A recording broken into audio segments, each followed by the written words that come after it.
Hello students, अब हम लोग डिस्कस करेंगे अब आवेशित संधारित्र की स्थितिज ऊर्जा। आवेशित संधारित्र की स्थितिज ऊर्जा का मतलब यह है कि जैसे हमारे पास ये एक संधारित्र है जिसमें दो प्लेटें हैं। अगर हम इसको पहली प्लेट को धनावेश देंगे तो दूसरी प्लेट पर ऋणावेश हो जाएगा विद्युत प्रेरण का, और यहाँ पर आवेश संचित हो जाएगा।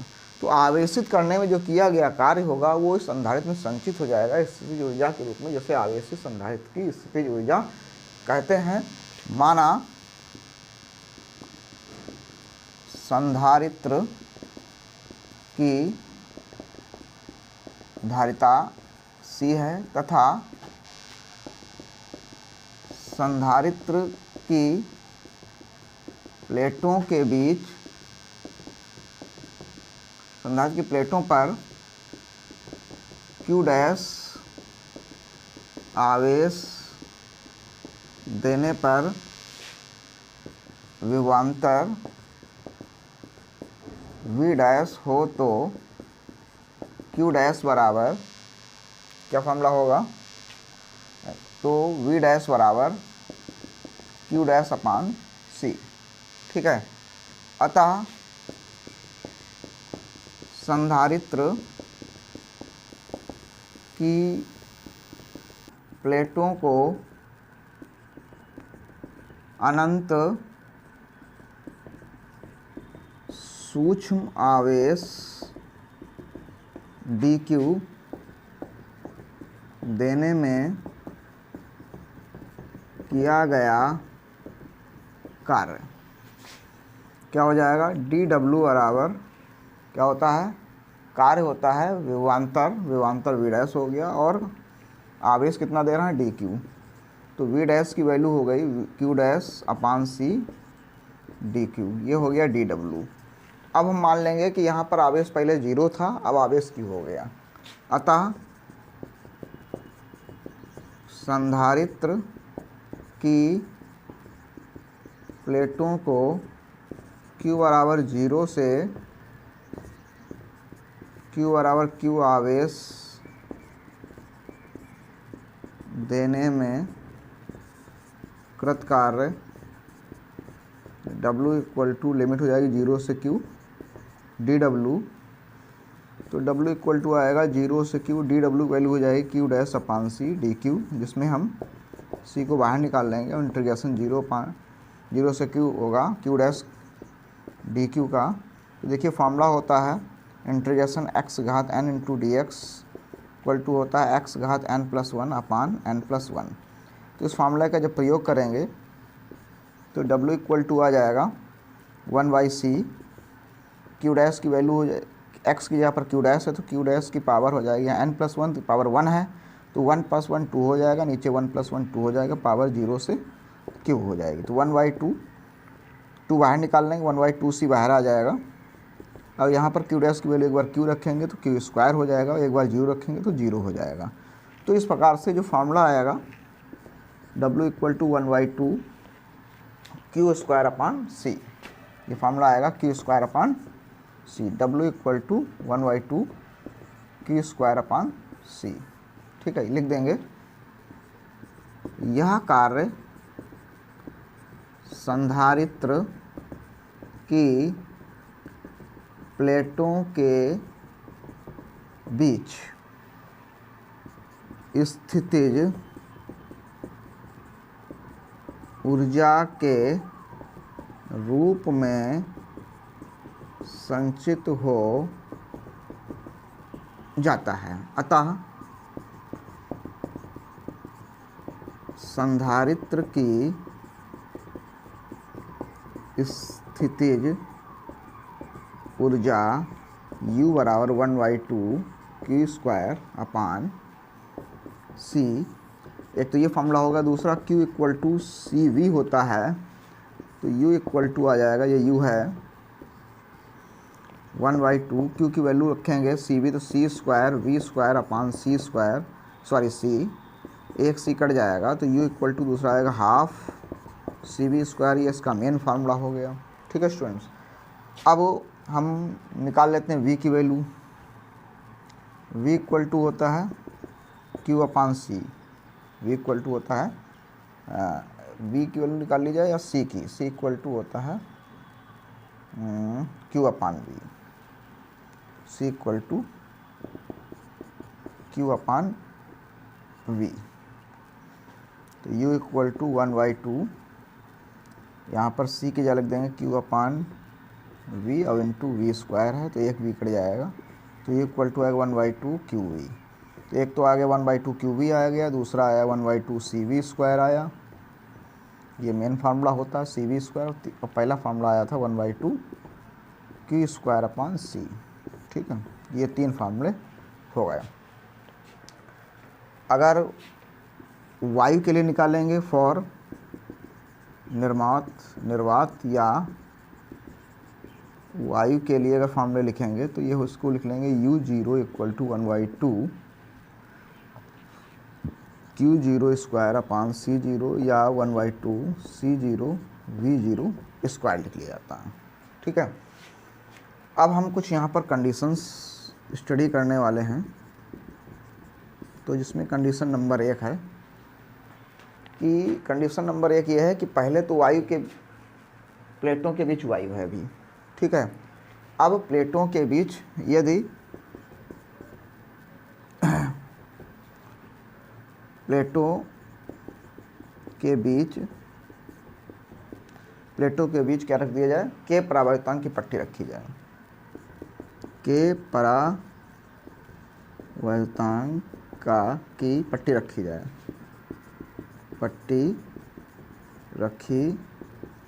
जाए, लेकिन बैटरी प्लेटों के बीच जुड़ी रहे। अगर बैटरी प्लेटों के बीच जुड़ी रहे तो विभवांतर नियत होगा, विभवांतर नहीं बदलेगा, विभवांतर नियत रहेगा। क्या रहेगा विभवांतर, जो प्लेटों के बीच बैटरी अगर कनेक्ट है जो, अगर वो जुड़ी रहेगी तो यहाँ विभवांतर जितना है उतना ही बना रहेगा। इसलिए जो फार्मूला होगा u इक्वल टू, अब इसे u0 या u लिखेंगे 1/2, ठीक है, और धारिता बदल के c हो जाएगी, विभवांतर v0 ही रहेगा, उतना ही रहेगा, नियत रहेगा मतलब v0 ही रहेगा, तो v0 स्क्वायर होगा, है ना। तो अब इसको 1/2 और c की वैल्यू हम क्या लिख सकते हैं, c पता है, c इक्वल टू होता है c0 k होता है, क्या होता है, c equal to c0 k होता है।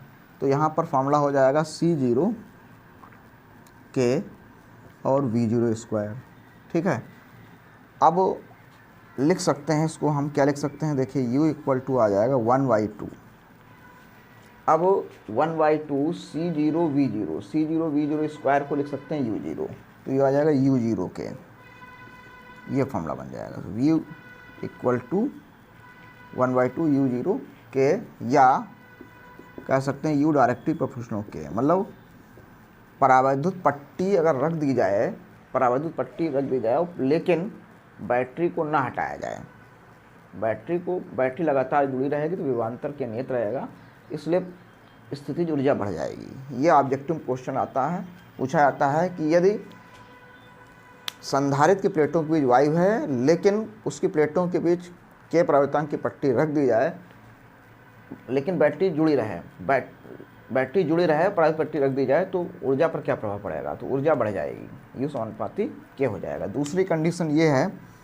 नंबर 2, यदि पट्टी के परावर्तांक पट्टी रखने के बाद क्या किया जाए, बैटरी को हटा दिया जाए। यदि बैटरी को हटा दिया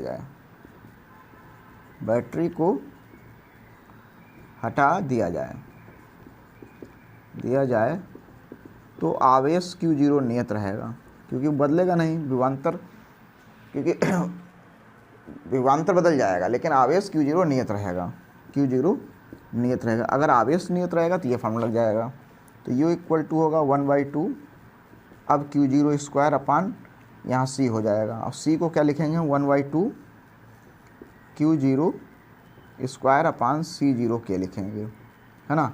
तो इसको हम क्या लिख सकते हैं, 1/2 यहाँ पर 1/2 Q0 स्क्वायर C0 को लिख सकते हैं U0, तो ये हो जाएगा U0/k।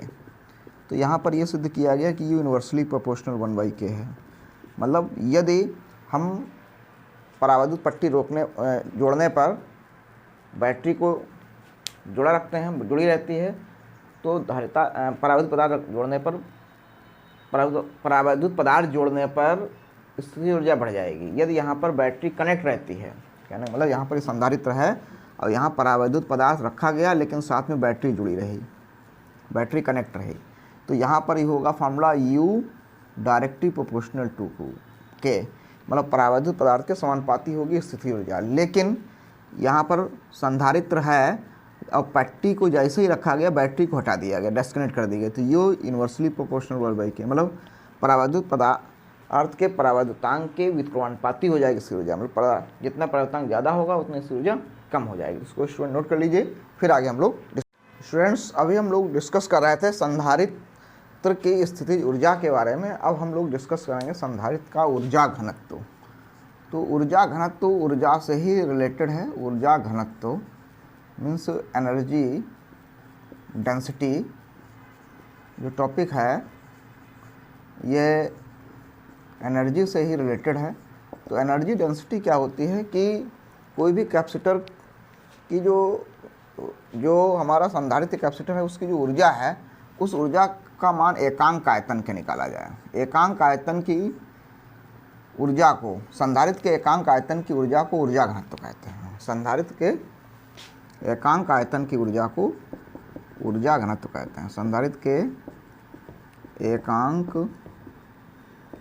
आयतन की ऊर्जा को ऊर्जा घनत्व U, स्मॉल u होता है, ये स्मॉल u कहते हैं। ठीक है, इसका अगर मात्रा निकालेंगे तो ऊर्जा का मात्रक जूल होगा और इसका मात्रक हो जाएगा मीटर क्यूब। तो जूल पर मीटर क्यूब इसका मात्रक हो जाएगा। अब इसका मान निकालना है तो सबसे पहले हम निकाल लेते हैं संधारित्र हमारा कैसा है, समांतर प्लेट संधारित्र है। तो समांतर प्लेट संधारित्र की धारिता, समांतर प्लेट संधारित्र की धारिता C बराबर A epsilon 0/d, A epsilon 0/d। ठीक है, मान लिया कि यहाँ पर जो संधारित्र है, संधारित्र की प्लेटों का क्षेत्रफल A है, प्लेटों के बीच की दूरी D है, तो संधारित्र समांतर संधारित्र धारिता हो जाएगी C = A एप्सिलॉन 0/d हो जाएगी। अतः संधारित्र की ऊर्जा, संधारित्र की स्थितिज ऊर्जा U बराबर 1/2 CV²। तो U = होगा 1/2, C की वैल्यू हो जाएगी A epsilon 0/d into V², और V = होता है विभवांतर = होता है A इंटू D। तो फॉर्मूला हो जाएगा 1/2 A एप्सिलॉन 0/d, और V की वैल्यू हो जाएगी ED, तो V² है तो E² D², एक D हो जाएगा कैंसिल, तो ये हो जाएगा V = 1/2 एप्सिलॉन 0 E², और इसको कर लेंगे AD, एक साथ कर लेंगे। ठीक है, ये AD हो गया। अब लिखेंगे ऊर्जा घनत्व। तो ऊर्जा घनत्व स्मॉल u = कैपिटल U/V। तो कैपिटल U की वैल्यू हमने निकाल ली है 1/2 एप्सिलॉन 0 E² और AD। ठीक है, वॉल्यूम, वॉल्यूम क्या होता है, आयतन होता है। अब इसको हल कर लेते हैं। तो आयतन होता है लंबाई चौड़ाई गुणे ऊंचाई। LB को एरिया ले लेते हैं, ऊंचाई को हम D ले लेंगे, है ना। तो LBH को या वॉल्यूम को AD लिख सकते हैं। तो U = आ जाएगा स्मॉल u बराबर 1/2 एप्सिलॉन 0 E² और AD/V की वैल्यू भी AD हो जाएगी, तो ये कैंसिल हो गया। तो स्मॉल u = 1 एप्सिलॉन 0 E²। ठीक है, वैद्युत क्षेत्र की तीव्रता के स्क्वायर के समानुपाती हो जाएगा। ठीक है, अब लिखा जाएगा यदि प्लेटों के बीच के परावैद्युतांक की पट्टी रखी हो, तब क्या फॉर्मूला होगा, पट्टी रखी हो, पट्टी मतलब प्लेट, तो फॉर्मूला हो जाएगा U = 1/2 एप्सिलॉन 0 के ई स्क्वायर, है ना। तो ये परावैद्युत परिणाम पट्टी के लिए हो गया, ये निर्वात के लिए हो गया। तो इसको नोट कर लीजिए, ये बहुत ही इंपॉर्टेंट डेरिवेशन है। स्थितिज ऊर्जा और ऊर्जा घनत्व दोनों में से एक डेरिवेशन जरूर आता है, इसको नोट कर लीजिए, फिर आगे हम लोग डिस्कस करते हैं। हेलो स्टूडेंट्स, अब हम लोग डिस्कस करेंगे धारिता का सबसे लास्ट टॉपिक, धारित्र का संयोजन। संयोजन का मतलब है कि हम दो संधारित्र को हम दो प्रकार से, यानी दो या दो से अधिक संधारित्र को किस प्रकार से जोड़ सकते हैं। तो एक तो संयोजन हो सकता है इनका सीरीज में, श्रेणी क्रम में संयोजन हो सकता है इन सीरीज में, ठीक है। दूसरा हो सकता है समांतर में। तो सीरीज में जब संयोजन होता है तो क्या होता है, जैसे ये हमारे पास एक संधारित्र है, ठीक है, इससे हम दूसरा संधारित्र जोड़ देंगे, फिर मान लिया तीसरा संधारित्र जोड़ दिया। अब लास्ट संधारित्र की लास्ट प्लेट को हम अर्थ से कनेक्ट कर देंगे। अंतिम संधारित्र की अंतिम प्लेट को क्या करते हैं, अर्थ मीन्स पृथ्वी से जोड़ देते हैं। पहले संधारित्र की पहली प्लेट को हम आवेशित करते हैं, आवेशित स्रोत से जोड़ देते हैं, ठीक है। अब इन संधारित्रों की धारिताएं मान लिया C1, C2, C3 हैं। अब इनके विभव जो हैं वो V1, V2 और V3 हैं। विभव जो होता है दूरी पर डिपेंड करता है, सबकी दूरियां जो हैं बिंदु A और B से अलग अलग हैं, इसलिए इन सभी बिंदुओं के विभव अलग अलग होंगे, संधारित्रों के विभव अलग अलग होंगे, ठीक है। लेकिन टोटल विभव जो होगा वो V होगा, है ना। अब आवेश के जो मान होंगे वो समान होंगे, क्योंकि यहाँ पर जो आवेश देंगे, मान लिया हम Q आवेश दिया प्लस Q, तो यहाँ माइनस Q हो जाएगा। यहाँ माइनस है तो यहाँ प्रेरण कारण प्लस Q हो जाएगा, यहाँ माइनस हो जाएगा, प्रेरण कारण यहाँ प्लस हो जाएगा, तो यहाँ माइनस होगा। तो कुल मिला के आवेश का मान सभी संधारित्रों पर समान होगा, लेकिन विभव के मान अलग अलग होंगे। तो परिणामी जो विभव होगा, अतः संयोजन का परिणामी विभव जो होगा, परिणामी विभव जो V होगा, परिणामी विभव का विभवांतर लिखेंगे, विभवांतर जो होगा वो V इक्वल टू होगा V1 plus V2 plus V3। तो V1 की वैल्यू देखिए क्या होगी, यहाँ पर धारिता क्या C है, तो V1 इक्वल टू क्या होगा, Q अपान C1 होगा। V2 क्या होगा, आवेश यहाँ Q है, धारिता C2 है, C2 होगा।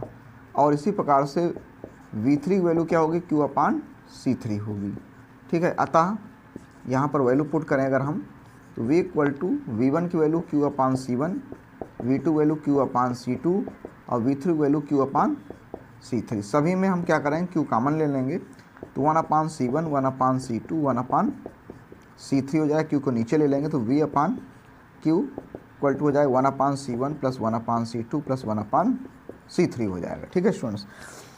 अब देखिए C बराबर होता है Q अपान C होता है Q अपान V, तो यहाँ पर क्या V अपान Q है, तो इसको क्या लिख सकते हैं, 1 अपान C इक्वल टू, अगर 1 अपान करेंगे तो V ऊपर चला जाएगा, Q नीचे आ जाएगा, तो इसको लिख सकते हैं 1 अपान Q, ऐसे लिख सकते हैं 1 अपान Q, 1 अपान C लिख सकते हैं। ऐसा नहीं समझ में आ रहा तो इसको ऐसे समझ लो, V इक्वल टू क्या है, V इक्वल टू Q है ना, और V इक्वल टू यहाँ पर वैल्यू रख दो, यहाँ पर V लिख लो, V equal to Q upon C, तो यहाँ पर रखो Q upon C equal to Q 1 upon C1 plus 1 upon C2 1 upon C3, और Q कैंसिल हो जाएगा, तो हमारा आंसर आ गया ये 1/C equal to 1/C1 plus 1/C2 1/C3। अगर और भी आवेश हैं तो इस प्रकार डॉट डॉट हो जाएगा। तो इस श्रेणी क्रम में तुल्य धारिता हो गई, ये हो गई श्रेणी क्रम में तुल्य धारिता का व्यंजक। श्रेणी क्रम में तुल्य धारिता का व्यंजक, धारिता का व्यंजक हो गया, है ना स्टूडेंट्स। ऐसे ही दूसरा क्रम हो सकता है समांतर क्रम। समांतर क्रम के बारे में सभी लोग जानते होंगे, हाई स्कूल स्टैंडर्ड में पढ़ाया गया होगा कि जितने भी आवेश होते हैं सभी दो बिंदुओं के बीच जोड़े जाते हैं। जैसे पहला बिंदु हो गया A, इसके बीच एक संधारित्र हो गया धारिता C1, दूसरा संधारित्र जोड़ दिया गया जिसकी धारिता C2 है, तीसरा संधारित्र जोड़ दिया जिसकी धारिता C3 है। इन सभी संधारित्रों की पहली प्लेट को बिंदु A से जोड़ दिया गया और दूसरी प्लेट को हमने जोड़ देंगे बिंदु B के बीच, ठीक है। तो सभी संधारित्र की पहली प्लेट को बिंदु A से और दूसरी प्लेट को बिंदु B से जोड़ दिया जाएगा और बिंदु B का कांटेक्ट हम अर्थ से कर देंगे। अब चूंकि सभी संधारित्र दो बिंदुओं के बीच जुड़े हुए हैं, इसलिए इन सबके बीच विभवांतर जो होगा वो समान होगा, v रहेगा। लेकिन ये हम आवेश जो यहाँ पर प्लस क्यू आवेश देंगे वो डिस्ट्रीब्यूट हो जाएगा धारिता के अनुसार। अब जैसे इसकी धारिता C1 है तो इसकी धारिता के अनुसार यहाँ पर आवेश प्लस Q1 होगा, दूसरी प्लेट पर माइनस Q1 हो जाएगा। यहाँ पर दूसरी प्लेट पर धारिता C2 के कारण आवेश यहाँ प्लस Q2 होगा और यहाँ पर दूसरी प्लेट पर माइनस Q2 हो जाएगा। ऐसे तीसरी संधारित्र पर प्लस Q3 और माइनस Q3 हो जाएगा। तो यहाँ पर आवेश डिस्ट्रीब्यूट हो गया। जिस प्रकार से विभवांतर सभी प्लेटों पर अलग अलग हो गया था श्रेणी क्रम में, ऐसे यहाँ पर आवेश डिस्ट्रीब्यूट हो गए अलग अलग संधारित्रों पर। तो कुल आवेश यहाँ पर निकाला जाएगा और जब हम कुल आवेश डिटरमाइन करेंगे तो कुल आवेश Q इक्वल टू होगा Q1 plus Q2 plus Q3। अगर और भी आवेश हैं तो डॉट डॉट करके लिख सकते हैं, ठीक है। अब Q इक्वल टू फार्मूला हम लोगों ने पढ़ा है, CV होता है तो Q1 इक्वल टू C1V, क्योंकि विभवांतर तो बराबर है, सभी दो बिंदुओं के बीच जुड़े हुए हैं इसलिए विभवांतर बराबर रहेगा। लेकिन धारिताएं चूँकि प्रत्येक संधारित्र की धारिता जो होती है अलग अलग होती है, तो पहले संधारित्र की धारिता C1 हो जाए तो Q1 C1 हो गया, C1V Q2 अगर लिखेंगे तो C2V होगा और Q3 लिखेंगे तो C3V होगा। तो यहाँ पर वैल्यू पुट करेंगे तो Q1 की जगह पर C1V प्लस Q2 जगह पर C2V, Q3 जगह पर C3V कर देंगे। यहाँ पर हम क्या करेंगे, V कॉमन ले लेंगे तो C1V C1 plus C2 plus C3, तो Q अपान V हो जाएगा, Q अपान V हो जाएगा, ये C1 plus C2 plus C3 हो जाएगा। Q अपान V को हम क्या लिख सकते हैं, C लिख सकते हैं, Q अपान V ही C होता है। तो C इक्वल टू हमारा फॉर्मूला बन गया C1 plus C2 plus C3। तो ये आ गई समांतर क्रम में तुल्य धारिता, पैरेलल क्रम। समांतर means parallel series in parallel, ठीक है। समांतर क्रम में तुल्य धारिता का व्यंजक। तो यहाँ पर एक चीज़ ये सिखाई गई है कि यदि कई आवेश हैं तो अगर उन आवेशों में यदि विभवांतर अलग अलग है तो श्रेणी क्रम होगा, और श्रेणी क्रम में तुल्य धारिता जो होती है वो किसी एक संधारित्र की धारिता से कम हो जाएगी। और जो समांतर क्रम होगा तो उनकी जो धारिता हो जब निकालेंगे तो वहाँ पर विभव समान विभवांतर समान रहेगा लेकिन आवेश डिस्ट्रीब्यूट हो जाएगा, जिससे कुल तुल्य धारिता जो होगी वो किसी एक संधारित्र की धारिता से ज़्यादा होगी, ठीक है। समांतर क्रम कैसे पहचानेंगे, समांतर क्रम में सभी आवेश दो बिंदुओं के बीच जुड़े होंगे और श्रेणी क्रम में एक से दूसरे से तीसरा, पहले दूसरा दूसरे तीसरा, इस प्रकार से एक के बाद एक जुड़ते चले जाएंगे। तो स्टूडेंट्स को नोट कर लें, फिर हम लोग डिस्कस करते हैं संधारित्र किस प्रकार से हमारे डेली लाइफ में उपयोगी हैं। हेलो स्टूडेंट्स, अब हम लोग डिस्कस करेंगे संधारित्र का सबसे लास्ट टॉपिक, संधारित्र के उपयोग। देखिए स्टूडेंट्स, हम लोगों ने इस चैप्टर में डिस्कस किया कि संधारित्र क्या होता है और संधारित्र पर हम कैसे उसके आकार में परिवर्तन किए बिना हम अधिक से अधिक आवेश को स्टोर कर सकते हैं। तो ये हमारे लिए किस प्रकार से उपयोगी है संधारित्र। तो देखिए, संधारित्र एक ऐसी डिवाइस है जिसमें हम क्या कर सकते हैं, नंबर एक तो आवेश को स्टोर कर सकते हैं। तो इसका सबसे पहला उपयोग जो है, आवेश को स्टोर करने के लिए इसका उपयोग किया जा सकता है। जैसे सभी लोग जानते हैं अपने घरों में इलेक्ट्रिसिटी को लेने के लिए या तो हम AC सप्लाई का यूज करते हैं या तो हम बैटरी का यूज करते हैं। तो बैटरी क्या करती है, बैटरी में को जब चार्ज करते हैं तो वैद्युत ऊर्जा को रासायनिक ऊर्जा में परिवर्तित कर जाती है चार्ज करने पर, और जब इसका हम बैटरी से बल्ब जलाते हैं तो रासायनिक ऊर्जा से विद्युत ऊर्जा प्राप्त होती है। तो कह सकते हैं कि बैटरी में या सेल में, बैटरी या सेल में क्या होता है कि आवेश को स्टोर कर दिया जाता है वैद्युत ऊर्जा से रासायनिक ऊर्जा में परिवर्तित करके। आवेश को स्टोर किया जा सकता है वैद्युत ऊर्जा से रासायनिक ऊर्जा में परिवर्तित करके, और जब ज़रूरत होती है तो हम रासायनिक ऊर्जा को वैद्युत ऊर्जा में परिवर्तित कर लेते हैं। तो बैटरी में भी आवेश को स्टोर किया जाता है, कैसे, वैद्युत ऊर्जा से रासायनिक ऊर्जा में परिवर्तित करके। ठीक उसी प्रकार से बैटरी के समान हम संधारित्र में भी आवेश को स्टोर कर सकते हैं। बस दोनों में अंतर यह है कि हम बैटरी में स्टोर आवेश को हम काफ़ी अधिक समय तक उससे धारा ले सकते हैं, ठीक है, जबकि जो संधारित्र से जो धारा मिलेगी ये बहुत ही क्षणिक और तीव्र धारा मिलेगी। वहाँ पर जो बैटरी या सेल होगी उससे कंटिन्यूसली धीरे धीरे हम काफ़ी समय तक, लॉन्ग टाइम तक धारा ले सकते हैं, लेकिन यहाँ पर जो धारा होगी बहुत ही क्षीण होगी, बहुत ही प्रबल धारा होगी। तो आवेशित जो है संधारित्र का उपयोग आवेश को संचित करने में होता है, जिसका उपयोग जो होता है प्रबल व क्षणिक धारा प्राप्त करने के लिए होता है, मतलब बहुत ही प्रबल धारा प्राप्त करनी है तो वहाँ पर हम बैटरी का उपयोग नहीं करेंगे, हम वहाँ पर संधारित्र का उपयोग करेंगे कुछ समय के लिए।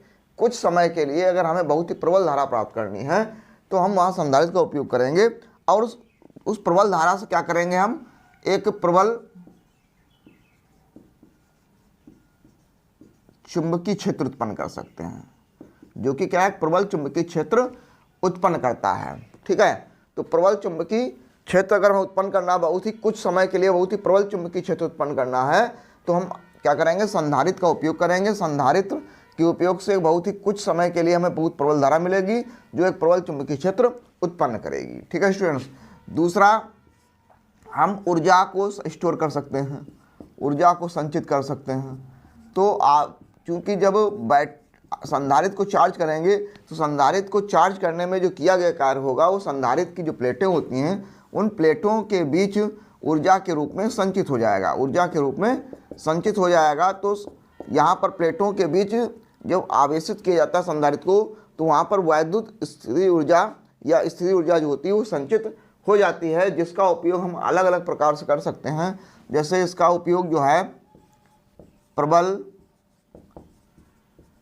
वैद्युत क्षेत्र या प्रबल वैद्युत विभव उत्पन्न करने के लिए किया जाता है, जैसे साइक्लोट्रॉन और one day graph generator, one day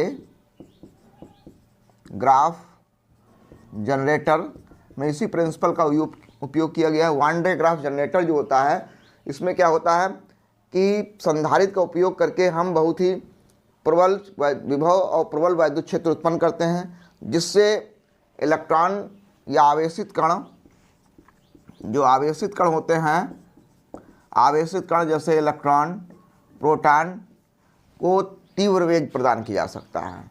प्रबल वैद्युत क्षेत्र में क्या हो सकता है, प्रबल वैद्युत क्षेत्र में तीव्र वेग प्रदान किया जा सकता है, ये इसका उपयोग हो गया। तीसरा उपयोग होगा वैद्युत उपकरण में, वैद्युत उपकरण, वैद्युत उपकरणों में इसका उपयोग क्या होगा स्टूडेंट्स, सभी लोगों ने, आप लोगों ने देखा होगा कि जितने भी कुंडली युक्त उपकरण होते हैं, कुंडली या प्रेरक की परिपथ बोलते हैं, कुंडली युक्त या प्रेरकी परिपथ इनको बोला जाता है, प्रेरकी परिपथ, जिनमें कुंडली लगी होती है उनको हम प्रेरकी परिपथ भी बोलते हैं। इन परिपथों की विशेषता ये होती है कि जब कुंडली में मुख्य धारा बहती है, जैसे कुंडली है और इसमें जैसे ही हम मुख्य धारा को प्रवाहित करेंगे, जैसे यहाँ पर मुख्य धारा बहेगी स्विच को बंद करने पर, तो मुख्य धारा, मान लिया ये मुख्य धारा जा रही है तो इसके विपरीत यहाँ पर क्या होगी, प्रेरित धारा उत्पन्न हो जाएगी।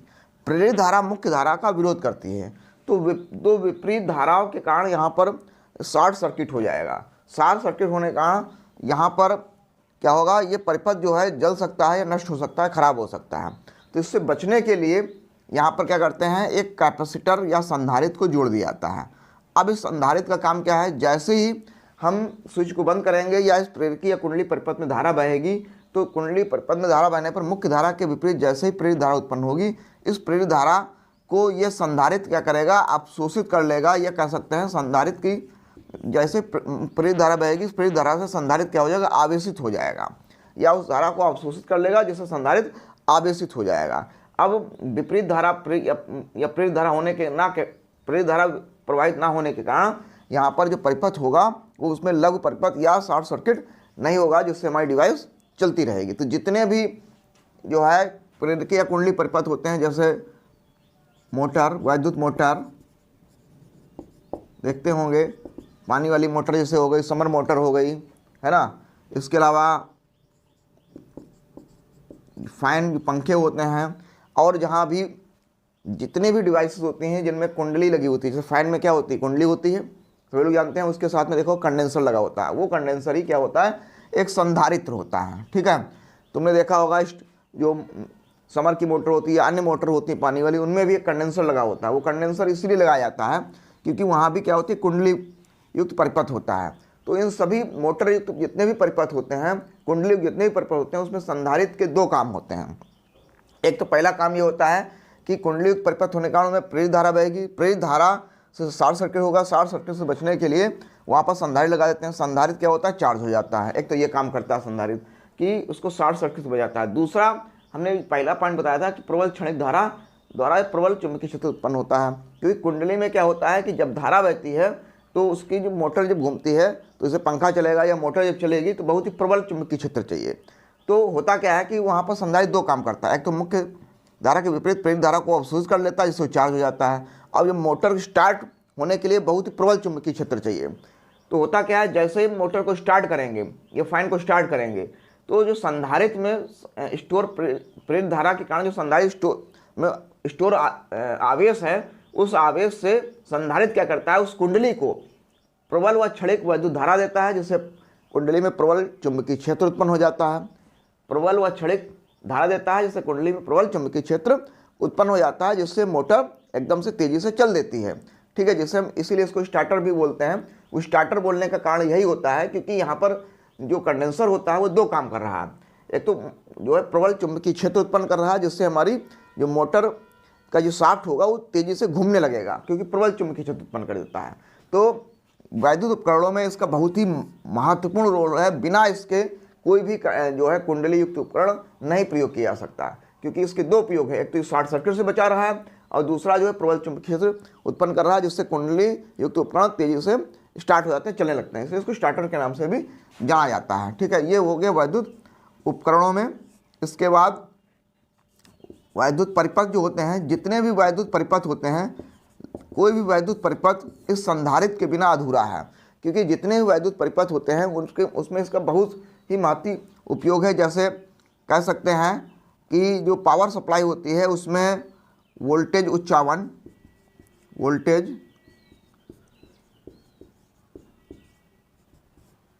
को ख़त्म करने के लिए या कम करने के लिए इसका उपयोग किया जाता है। वोल्टेज उच्चावन क्या होता है, जैसे हम एसी से डीसी बना रहे हैं तो एसी सप्लाई इस प्रकार से प्रवाहित होगी, ये एसी सप्लाई बह रही है।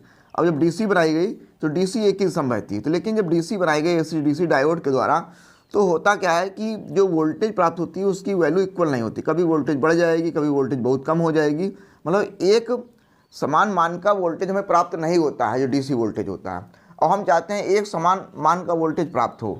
तो क्या होगा कि इसके साथ में क्या करेंगे, जो एसी डीसी जब बन रहा है तो उसके साथ में एक हम समकारी संधारित्र जोड़ देंगे। संधारित्र अब यहाँ पर क्या काम करेगा कि मान लिया हमें 1 सेंटीमीटर आयाम का वोल्टेज प्राप्त करना है, अगर उससे ज़्यादा आयाम है तो ज़्यादा आयाम के वोल्टेज को अवशोषित कर लेगा, जिससे उसका आयाम क्या हो जाएगा, कम हो जाएगा, और वोल्टेज का मान बराबर कर देगा इसके जो है।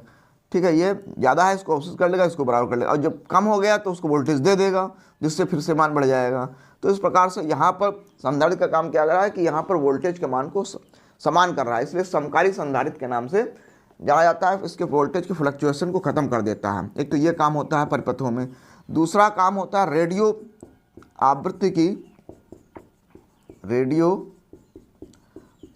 की विद्युत चुंबकीय तरंगे उत्पन्न करता है। रेडियो आवृत्ति की विद्युत चुंबकीय तरंगे उत्पन्न करता है, इसलिए इसका उपयोग रेडियो, टेलीविज़न, मोबाइल आदि इलेक्ट्रॉनिक डिवाइस में भी जितने भी परिपथ होते हैं इन सभी डिवाइस में इनका उपयोग किया जाता है। देखा होगा जो रेडियो होता है, रेडियो में 2 घंटी होती है, तो वॉल्यूम घंटी होती है, दूसरी होती है एक जिसके द्वारा चैनल बदलते हैं रेडियो में। तो उस जो चैनल वाली घंटी होती है उसके पीछे एक पेपर कंडेंसर लगा होता है। तो पेपर कंडेंसर होने के साथ में उसमें एक सर्किट होता है जिसको बोलते हैं LCR सर्किट या LC सर्किट बोला जाता है। इस प्रकार से उसके साथ में एक LC सर्किट जुड़ा होता है जो तुम्हारा रेडियो होता है। अब ये जो कुंडली होती है, कुंडली की जो प्रेरकत्व होता है वो फिक्स कर दिया जाता है। जो पेपर कंडेंसर होता है, पेपर कंडेंसर जो हमारी चैनल वाली घुंडी जुड़ा होता है, जो घुंडी घुमाते हैं तो देखा हुआ चैनल बदल जाते हैं। कभी 103 मेगाहर्ट्ज पर आएगा, कभी बोलेगा 102 मेगाहर्ट्ज, कभी 88 मेगाहर्ट्ज, कभी 92 मेगाहर्ट्ज। तो ये कैसे संभव हुआ? संधारित्र जो घुंडी घुमाते हैं संधारित्र की धारिता बदल जाती है। अब संधारित्र की धारिता बदलने से जो उससे निकलने वाली एलसी सर्किट से निकलने वाली रेडियो तरंगों की आवृत्ति जो होती है वो रेडियो तरंगों की आवृत्ति बदल जाती है। तो रेडियो तरंगों की आवृत्ति बदल जाती है जिससे अलग अलग चैनल का प्रसारण हमें सुनाई देने लगता है। तो ये जो है तुम्हारे रेडियो, टेलीविज़न, मोबाइल्स में ये क्या करता है, एक एलसी सर्किट होता है जिसका उपयोग रेडियो आवृत्ति की विद्युत चुम्बकीय तरंगें उत्पन्न करने के लिए इसका उपयोग किया जा सकता है। तो ये हो गया तुम्हारा क्या, वैद्युत परिपथ में इसका बहुत ही महत्वपूर्ण उपयोग। कोई भी वैद्युत परिपथ इसके बिना अधूरा है, क्योंकि वहाँ पर कई प्रकार से इसका उपयोग किया जाता है। जैसे हमने वोल्टेज बताया कि पावर सप्लाई में वोल्टेज की फ्लक्चुएशन को कम करने के लिए या विद्युत चुम्बकीय तरंगें उत्पन्न करने के लिए। अब इसके अलावा हम वैज्ञानिक अध्ययन में भी इसका उपयोग करते हैं। वैज्ञानिक अध्ययन जैसे हमें कोई भी परावैद्युत पदार्थ है और उस परावैद्युत पदार्थ का परावैद्युतांक निकालना है, तो परावैद्युत पदार्थ का परावैद्युतांक निकालने के लिए हम संधारित्र का उपयोग करते हैं। परावैद्युत पदार्थ का परावैद्युतांक निकालने के लिए इसका उपयोग किया जाता है। तो स्टूडेंट्स ये कुछ इसके महत्वपूर्ण उपयोग हैं, इसको अपनी भाषा में लिख सकते हैं। ठीक है स्टूडेंट्स, अब जो है अब हम नेक्स्ट वीडियो में इस चैप्टर के टोटल कुछ इंपॉर्टेंट एनसीईआरटी न्यूमेरिकल के बारे में डिस्कस करेंगे। स्टूडेंट अगर वीडियो अच्छा लगा हो तो साथ ही स्टूडेंट्स को ज़्यादा से ज़्यादा शेयर करें। Thank you.